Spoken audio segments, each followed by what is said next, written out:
আমার কলিজার টুকরা ময়মনসিংহের ভাইয়েরা, এই চিন্তাটা নামাজে যখন দাঁড়াই, এই চিন্তাটা মাথায় রাখা যাবে? যাবে? যখন দাঁড়াবো ভাববো হতে পারে this could be my last and final সালাত, হতে পারে এটাই আমার জীবনের শেষ নামাজ, ঠিক কিনা বলেন? তাইলে অন্তরে খুশু আসবে। অনেকে বলে হুজুর নামাজে দাঁড়াই মনে থাকে না, কয় রাকাত পড়ছি ভুলে যায়, কি পড়ছি ভুলে যায়, দিন দুনিয়ার কথা খেয়াল আসে, সারা দিন যেটা মনে করতে পারি না নামাজে দাঁড়াইলে ওটা মনে পড়ে। এরকম আছে না নাই? আমাদের ঢাকায় হয় এটা, আপনাদের ময়মনসিংহে এটা হয় না? না আপনাদেরও হয়? নামাজের মধ্যে সব কথা মনে পড়ে।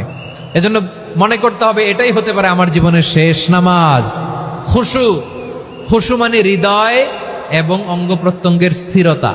এক সাহাবী নামাজ পড়ছেন আবার দাড়ি নাড়তেছেন, নামাজ পড়তেছেন এরকম চুলকাচ্ছেন।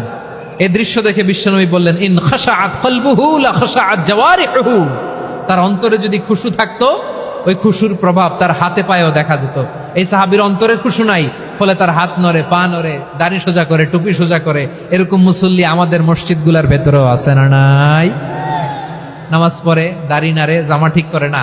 নামাজে যখন দাঁড়াবো খুশু খুদুর সাথে দাঁড়াবো, কারণ আল খাশিঈনা ওয়াল খাশিআত, বিনীত বিনীত বান্দিদেরকে আল্লাহ পছন্দ করে।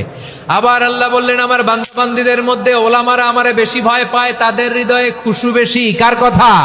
ইন্নামা ইয়াখশাল্লাহ মিন ইবাদিহিল উলামা।